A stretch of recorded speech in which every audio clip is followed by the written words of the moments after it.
John Caviani joined the United States Army in 1969. He was originally deemed unfit because he had a severe allergy to bee stings, but thankfully he was eventually able to persuade an army doctor to fill out the paperwork allowing him to enlist. Caviani started boot camp at age 26 and quickly volunteered to join the Special Forces, training as a medic. He was sent to Vietnam in 1970 with Task Force 1 Vietnam Training Advisory Group, which later became known as the Military Advisory Command Vietnam Studies and Observations Group, otherwise known as MAC-V-SOG, the top secret elite reconnaissance unit. If you are unfamiliar with MAC-V-SOG, it was an elite reconnaissance unit during the Vietnam War, primarily made up of Navy SEALs, Green Berets, and Air Commandos. These small MAC-V-SOG teams were sent deep behind enemy lines on some of the most daring and dangerous missions of the war. When Caviani arrived in the country, he was first assigned as an agriculture advisor and veterinarian because of his background. However, he wanted to do more, so he switched to reconnaissance for a few months before volunteering to become a platoon leader. His unit's mission was to provide security for an isolated radio relay site called Hickory Hill, north of Kasan Combat Base, which was located within enemy territory near the edge of the demilitarized zone. Before we continue on with today's video, let me tell you real quick about today's video sponsor, Yesol. Yesol makes high quality exercise equipment, and they just sent me their G1 Max exercise bike. I've had a few weeks with this bike to test it out, and I have to say I am very impressed. Having the ability to get a really good cardio workout in at home is an absolute game changer. And the 32-inch screen allows me to watch my favorite YouTuber while riding, or I can even put on a Peloton class if I'm in the mood for a really intense workout. And the screen swivels full 360 around to make sure no matter where you are, you can follow the workout while stretching or lifting weights. Right now, this bike is only $499, which is a crazy price compared to other similar bikes on the market. But if you use code Jeremiah right now, you'll get an extra $100 off, bringing the price down to $399. It's also only $9.99 a month to unlock their full premium subscription with all of their workout classes, but you don't need the membership to get a killer cardio workout in if you're not interested in the classes. A huge thank you to Yesol for sponsoring today's video. You can find the link to purchase your own bike down in the description below, and don't forget to use code Jeremiah for $100 off. But with that, let's continue on with today's video. There weren't many men left to defend the hill when Caviani arrived. Roughly about a dozen American Special Forces advisors and about 70 indigenous soldiers. When Caviani arrived at the camp, it was a disaster, just waiting to be knocked over. Him and the team had to fix it up and fortify the area to make it easier to defend in case of an attack. And it's a good thing they did so, because Caviani had only been at Hickory Hill for about a month when the actions that defined his career took place. On the morning of June 4th, 1971, the young staff sergeant woke up to find the entire camp under fire from a large enemy force. Without regard for his own safety, he put himself in harm's way several times to move around the camp's perimeter to rally and direct the platoon's return fire, using any weapon he could find to join them. Eventually, it became clear that they couldn't keep up the fight, so they were ordered to evacuate. Caviani and another Special Forces soldier, Sergeant John R. Jones, helped evacuate the men into helicopters. Most of the platoon were able to make it out, but Caviani and Jones stayed behind to destroy the site's sensitive equipment so it wouldn't fall into enemy hands. The pair was forced to stay overnight at the site with a handful of Montagnard soldiers who remained with them. They strengthened their defenses as best they could before the enemy launched another major ground attack in the morning. Kaviani returned a heavy barrage of small arms and grenade fire, but was unable to slow the enemy down. He ordered the remaining men to escape, then grabbed a machine gun, stood on top of the bunker that was covering him, and swept machine gun fire across the enemy soldiers headed their way. Kaviani was hit several times while on top of the bunker, but thanks to his bravery, the other men, with exception of Jones, were able to escape. The staff sergeant then tried to grab Jones out of the bunker, but the enemy had overrun the top of the hill by then, and him and Jones were trapped inside. Kaviani and Jones were able to take out 2 enemy soldiers who came into the bunker, but not before more North Vietnamese were alerted to their presence. Another enemy soldier threw a grenade inside the bunker, which seriously injured Jones. Jones then said to Kaviani, "I'm going to surrender."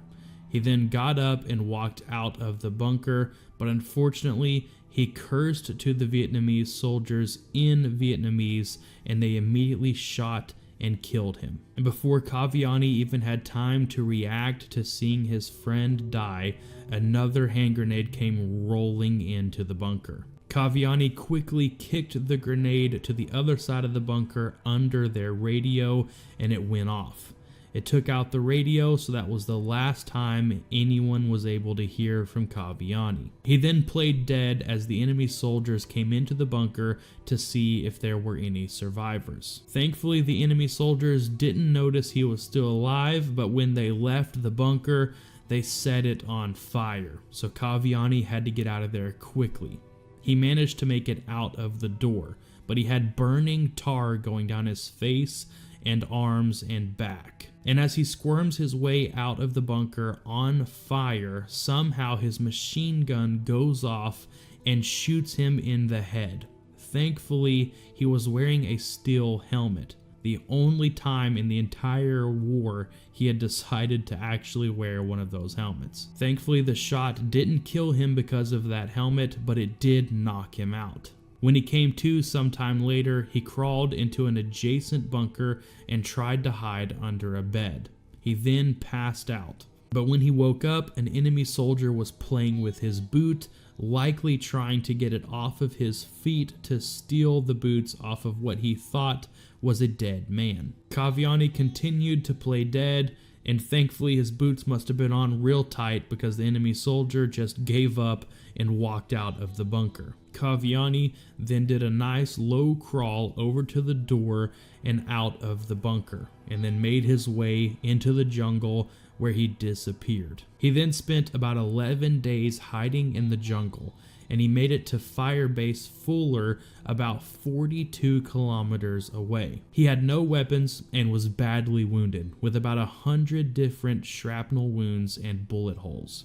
He didn't realize the area was surrounded by North Vietnamese, who quickly captured him. Kaviani then spent nearly 2 years as a prisoner of war before being returned to the U.S. in 1973 during Operation Homecoming. Kaviani was believed to have been killed in action when he was recommended for the Medal of Honor.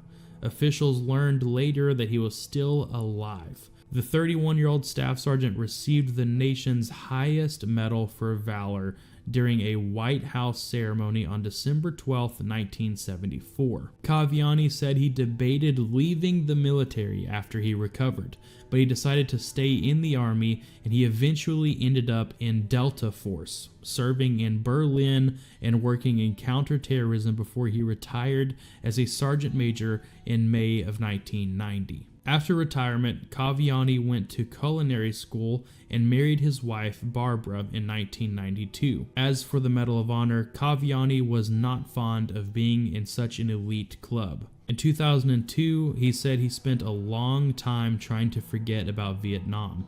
Then you get this medal, and now all of a sudden it's public knowledge. However, he carried the responsibility with grace, traveling the country as a motivational speaker and appearing at veterans events, as well as teaching children about Vietnam War history.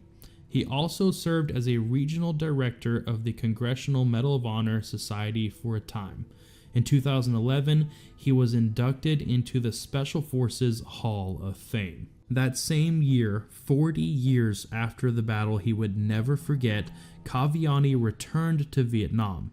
This time, it was in search of the remains of Sergeant Jones, the man who was there with him during the ordeal but didn't survive. Up until that point, Jones's body had not been recovered. But thankfully, Kaviani managed to find his remains and brought him home.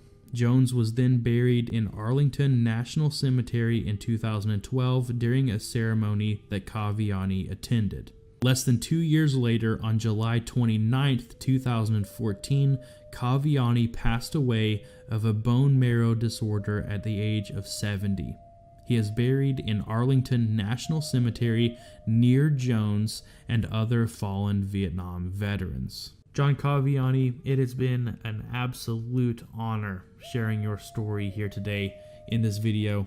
You were the definition of an American hero, and we can never thank you enough for your service and your sacrifice. I think one of my favorite parts of this just unbelievable story of this incredible man's life is how, he joined the military, went to special operations, landed in MACV SOG, which is just like one of the most elite military units of all time. That is just, to be a MACV SOG operator, that is an incredible career in the military and just an unbelievable accomplishment in of itself. But I love how it's just like super casually covered that after spending 2 years as a prisoner of war, once he recovered from that, he just casually became a Delta Force operator. Like, that's just, they just throw that in his life story like it's just this super casual thing, and it's like not really touched on at all. But yeah, he just, whatever, was in MACV SOG and then was a prisoner of war for 2 years, and then all of a sudden was like, you know what, I'm actually going to stay in the military and I'm going to join Delta Force because that's super easy to do. It's hard to wrap my brain around the fact that men like John Kaviani exist in this world. What an incredible human being. I hope you guys enjoyed this video. Thank you so much for checking it out. If you guys did enjoy the video, be sure to hit that like button and subscribe to the channel for more videos just like this. But I hope you guys will have a fantastic rest of your day. Thank you so much for checking the video out.